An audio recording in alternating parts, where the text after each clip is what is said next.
Selamat malam, Bung Pratama. Selamat malam, Malam, Pak malam, Agus. Mbak Sofi. Sofi malam. Ini saya mau tanya terlebih dahulu kepada Bung Pratama. Kalau ada perubahan menjadi iktp yang full digital, kira-kira yang harus diwaspadai itu apa aja? Ya, sebenarnya kan konsepnya cukup bagus ya untuk memudahkan masyarakat dalam mendapatkan pelayanan dari pemerintah atau pelayanan dari pihak swasta begitu. Tetapi kita ingat bahwa ketika kita mendigitalkan sesuatu, kita harus ingat di sana ada ancaman. Nah, ancaman ini yang menurut saya harus segera diantisipasi. Tadi saya bilang bahwa ancamannya itu ada di masalah di servernya, server Dukcapil, dan ancaman di pemalsuan begitu. Nah, ada beberapa macam cara yang bisa digunakan untuk melakukan pengamanan sistem yang dimiliki Dukcapil. Saya pikir Prof. Zudan sangat mengerti hal ini begitu. Asal diterapkan dengan baik, pengamanannya dikuatkan begitu. Menurut saya ini adalah hal yang cukup bagus. Plus nanti bagaimana Dukcapil dengan menggunakan sistem ini bisa mendeteksi ketika ada pemalsuan QR code gitu. Karena kan pembuatan QR code itu juga ada trikinya gitu. Kita lihat di luar negeri ternyata QR code juga bisa dipalsukan. Perusahaan sebesar WeChat dan sebesar Alibaba pun ternyata sistemnya bisa dipalsukan begitu. Nah, ini juga perlu diantisipasi oleh Dukcapil sehingga ketika nanti melaunching sistem ini benar-benar untuk publik, bukan lagi uji coba begitu, masyarakat bisa menggunakan sistem ektp dengan QR code ini dengan baik, gitu Mbak Sofi. Begini, saat ini 2 hari terakhir ini yang ramai di media sosial terutama dan juga di teman-teman yang peduli dengan keamanan digital adalah bahwa ada dugaan kebocoran lagi data di Peduli Lindungi. Nah, kalau kondisinya kita ini kan sudah kebocoran data sudah berkali-kali terjadi begitu. Apa kira-kira yang harus diwaspadai dengan nanti perpindahan menuju KTP digital yang full digital ini? Yang paling baru malah kemarin 6 juta data dari Kementerian Kesehatan yang bocor baru beberapa hari yang lalu gitu. Nah, ini menjadi pelajaran buat Dukcapil bahwa ternyata serangan itu selalu datang ke kita begitu. Bahkan BSSN mencatat per 2021 itu ada 1 miliar lebih serangan yang ditujukan kepada Indonesia begitu. Nah, sistem kita belum bocor gitu, tidak terpublikasi di luar, belum tentu sistem kita ini aman. Karena hacker yang serius gitu, hacker yang profesional apalagi state actor, dia akan diam-diam ketika mereka berhasil melakukan peretasan. Oleh karena itu, ini adalah momen yang bagus sebenarnya adanya kebocoran-kebocoran ini untuk Dukcapil lebih memperkuat sistemnya karena ini inovasinya Prof. Zudan ini luar biasa gitu. Sistem Dukcapil mau dibuat terpusat, kemudian mau membuat QR code ektp begitu, dan semuanya berbasis internet. Nah, kita tahu di internet ini banyak sekali orang-orang pintar yang pikirannya jahat gitu. Hacker-hacker ini jangan pandang bulu dia. Semakin banyak data, semakin menarik buat mereka untuk meretas begitu. Nah, teknologi peretasan berkembang setiap hari. Oleh karena itu, pengamanan juga harus kita cek setiap hari gitu, Mbak. Pak Agus, ini kan kalau dari Kementerian Dalam Negeri meyakini bahwa KTP yang digital, full digital ini bakal memudahkan masyarakat. Kalau melihat kondisi-kondisi yang terjadi saat ini, dan juga tadi apa yang disampaikan oleh Bung Pratama, kira-kira menurut Anda memangkah akan betul KTP digital ini memudahkan masyarakat? Begini, IT system itu memang digunakan untuk memudahkan masyarakat, untuk mengurangi sogok-menyogok yang karena berkomunikasi langsung dengan orang lain, khususnya regulator. Nah, jadi memang idealnya begitu. Saya setuju dengan Mas Pratama tadi, bahwa pencuri itu lebih lihai daripada polisi. Iya. Nah, makanya kan kita terkenal nih sebagai negara yang punya top hacker.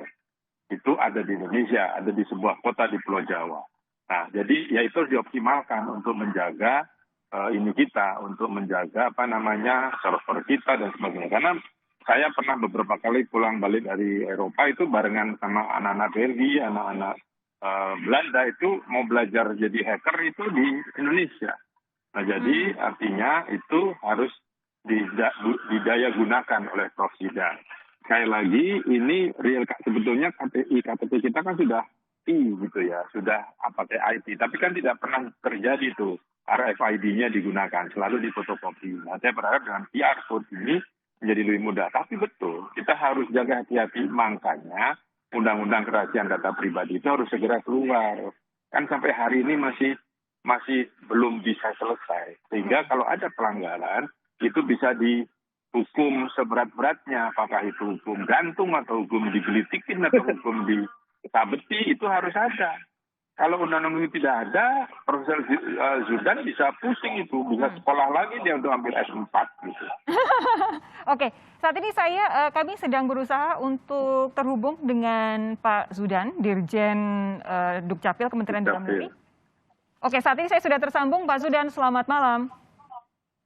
Malam, Assalamualaikum warahmatullahi wabarakatuh. Waalaikumsalam warahmatullahi wabarakatuh. Terima kasih sudah bergabung di Sapa Indonesia Malam. Tadi saya tidak tahu Pak Zudan apakah sudah mendengar pernyataan dari Bung Pratama dan juga Pak Agus Pambagio. Tapi sebelum saya meminta respons Anda, saya mau tanya dulu. Untuk KTP digital yang tersimpan di smartphone dalam bentuk QR Code, seperti apa nanti sebenarnya teknisnya?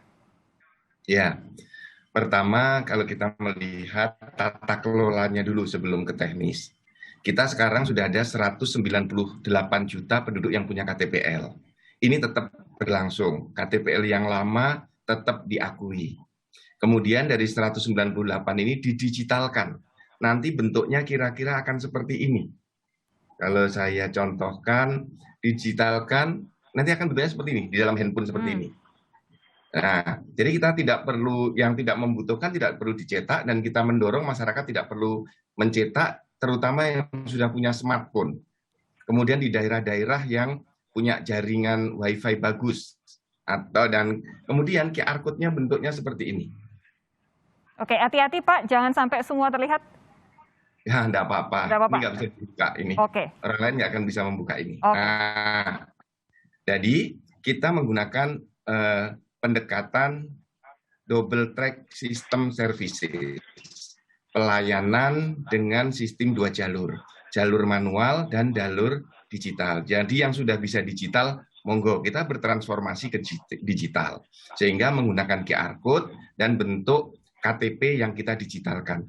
Bagi yang belum bisa, masyarakat tetap silahkan kita layani secara manual, kita cetakkan secara KTPL fisik. Sampai suatu ketika nanti masyarakat Indonesia sudah bisa bertransformasi sepenuhnya menuju digital. Atau setidak-tidaknya 99% masyarakat kita beralih ke kartu identitas penduduk digital seperti ini. Mas Pratama, Mas Agus Pambagio, selamat malam.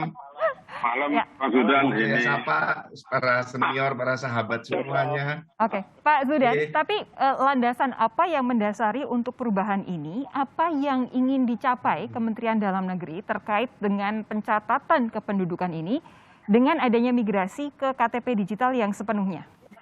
Ya, pertama ini bukan persoalan administrasi kependudukan semata-mata. Kalau hanya berbicara administrasi kependudukan, dengan KTPL ini sudah tuntas kira-kira upaya menunggalkan dan menertibkan administrasi kependudukan. Tapi kita ingin membangun big data. Kemudian ingin melakukan tata kelola pemerintahan yang lebih baik, pelayanan publik yang lebih cepat, lebih efisien. Karena dengan digitalisasi ini, kita bisa menghemat biaya ratusan miliar setiap tahun, Mbak. Itu yang pertama. Kita bisa mengalihkan biaya itu untuk pengembangan SDM, pengembangan sistem adminduk, infrastruktur yang lebih kuat, dan seterusnya. Yang kedua, ada bagian yang bisa kita tata kelola dengan lebih baik. Ketika digitalisasi nempel di dalam smartphone, ada handphone, ada nomor handphone, ada KTP digital, itu kita bisa melihat pergerakan penduduk kita. Misalnya liburan, penduduk kita ini bergerak kemana? Kemudian pemerintah memerlukan apa, masyarakat memerlukan dukungan apa dari pemerintah, misalnya transportasi. Misalnya kalau mau lebaran, itu penduduk bergerak kemana, itu bisa dimonitor nanti. Kemudian kalau hari Natal, penduduk itu bergeraknya kemana. Jadi pemerintah bisa menyiapkan transportasi, bisa menyiapkan akomodasi, dan seterusnya. Akan bisa dibangun sebuah big data yang akan sangat bermanfaat untuk pelayanan publik kita yang lebih baik. Kemudian yang ketiga, kita juga ingin mendorong masyarakat lebih mudah dalam segala hal. Nggak perlu fotokopi lagi, cukup dengan QR code-nya. Oke. Kemudian tidak ada lagi nanti data KTP yang terbuka di media sosial, karena besok dengan QR code yang kita enkripsi dan hanya bisa dibuka dengan dekripsi atau dengan metode yang lain, sehingga QR code pun tidak bisa dibuka oleh semua orang. Tidak seperti sekarang KTPL kita ini kan telanjang di media sosial, ada di mana-mana. Oke. Nah, besok kita akan hindarkan itu sehingga perlindungan rahasia data pribadi akan lebih bagus lagi. Mudah-mudahan ini terwujud, Mbak. Nah, ini tadi sudah disampaikan baik oleh Pak Agus maupun Bung Pratama bahwa ada kekhawatiran mengenai keamanannya di tengah kondisi keamanan data di Indonesia yang sebenarnya masih tidak terlalu bagus. Kita terakhir ini ada data dari Kementerian Kesehatan dan Peduli Lindungi yang bocor lagi. Bagaimana pengamanan KTP digital ini akan dijawab oleh Pak Zudan sesaat lagi. Tetap bersama kami, Sapa Indonesia Malam akan segera kembali. Pak Zudan, di tengah keamanan digital di Indonesia yang secara umum itu masih belum baik, bagaimana memastikan keamanan untuk data-data masyarakat ketika nanti KTP ini sudah full digital?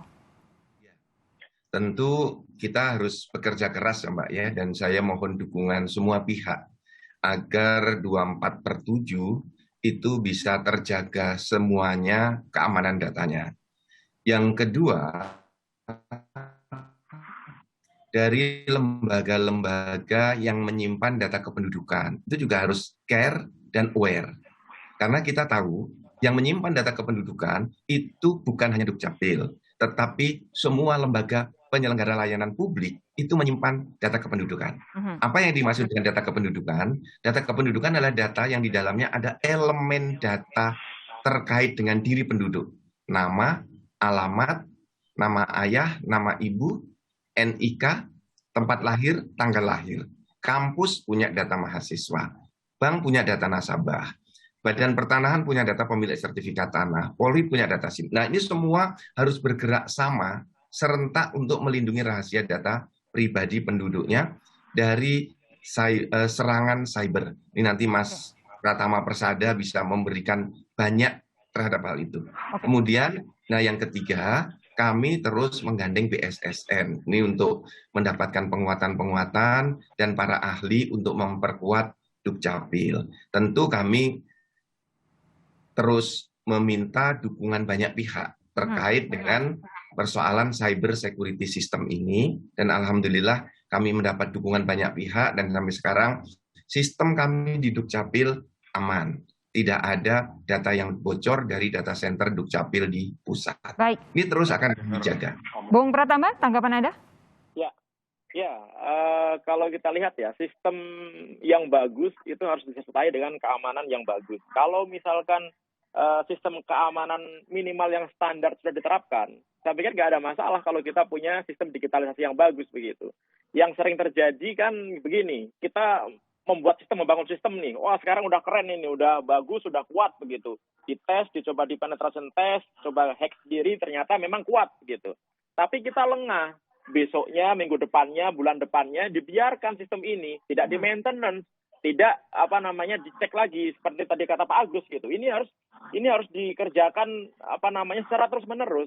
Security is process. Security itu adalah proses. Nggak bisa kita bilang bahwa sekarang aman, besok aman. Enggak gitu.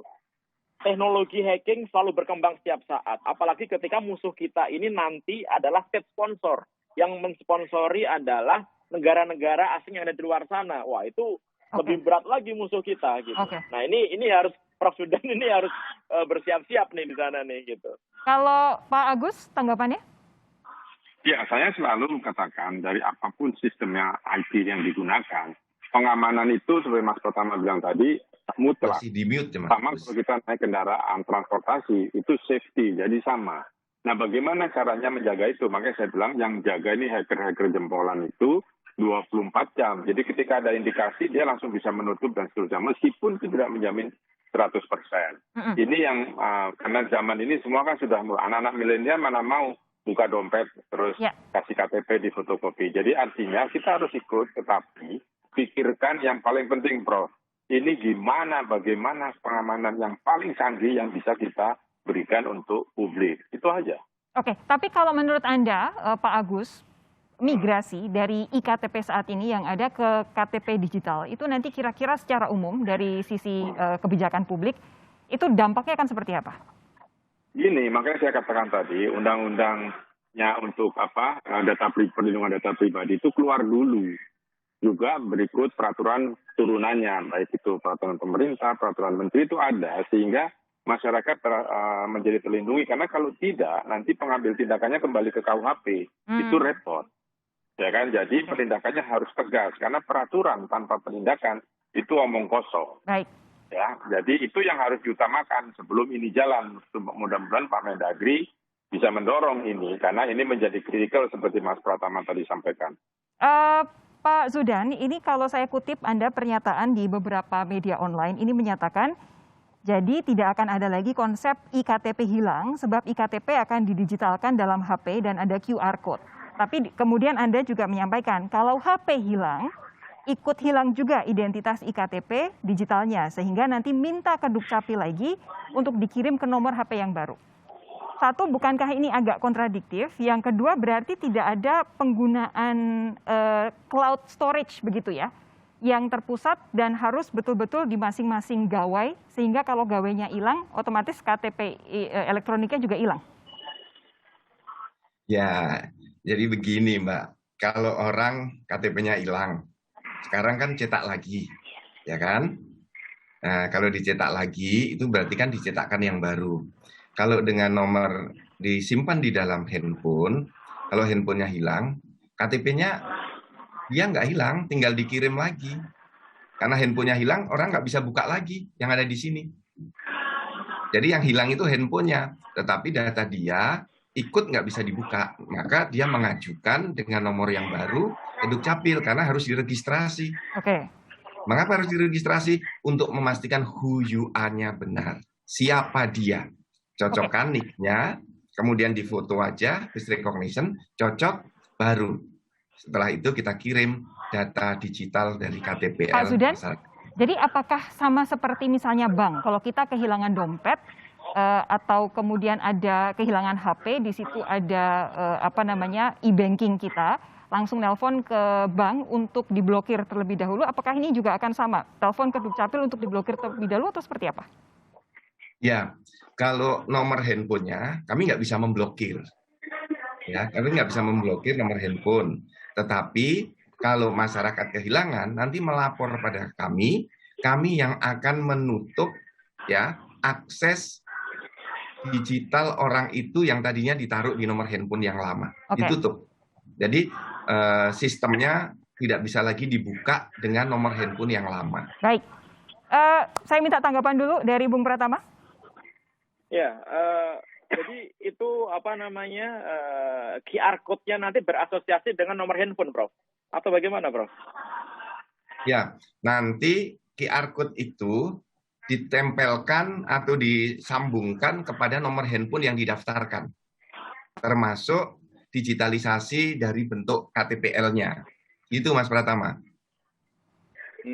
Terus nanti bentuknya picture gitu atau ada aplikasi khusus untuk membuka QR code ini? Nah, nanti ada QR code reader yang dibuat didesain khusus oleh QR code Dukcapil. reader kan untuk si pemilih ini ya, pemilih layanan ya gitu. Untuk penduduknya ada aplikasinya juga. Ada alatnya untuk membuka data dirinya. Oke. Nah, menurut saya gini, Prof, untuk menghindari data ini salah gunakan untuk orang lain, mungkin perlu dipikirkan membuat ini, Prof, virtual disk encryption, Prof. Sehingga KTP itu disimpan ke dalam virtual disk yang terenkripsi, default gitu, yang nanti ketika handphonenya itu hilang, orang nggak akan bisa buka kalau misalkan dia nggak ngerti passwordnya atau PIN-nya gitu. Betul. Kalaupun dia terpaksa buka, bentuknya terenkripsi. Oke. Udah gitu ya, Prof? Situ dienkripsi dan nanti ada faktor untuk membuka minimal two factors authentication, dengan sidik jarinya dicocokkan begitu ya, dipaskan atau dengan PIN ya bisa membuka. Sehingga udah bagus, kita memiliki pelapis dalam pengamanan. Baik. Jadi mohon maafkan lah kita diskusikan lagi Mas Pratama, Mas Agus Pambagio. Oke, ini karena waktu saya sudah habis. Terima kasih Pak Zudan, terima kasih Pak Agus, dan juga terima kasih Bung Pratama. Yang jelas kita nantikan selanjutnya nanti seperti apa. Yang paling diminta oleh masyarakat tentu adalah keamanan data diri mereka, karena KTP itu semua yang penting ada di situ. Sekali lagi terima kasih. Sama pemerataan internet, Mbak. Sama pemerataan internet. Penting Oh iya, banget itu. betul. Ini jadi bukan Karena tugasnya layanan Pak Zudan mulai doang digital ya. semuanya. Iya. Harus betul-betul lintas lembaga, lintas kementerian. Terima kasih Pak Ya. Zudan, Pak Agus, dan juga Bung Oke, Pratama sudah ya. bergabung malam hari ini bersama kami.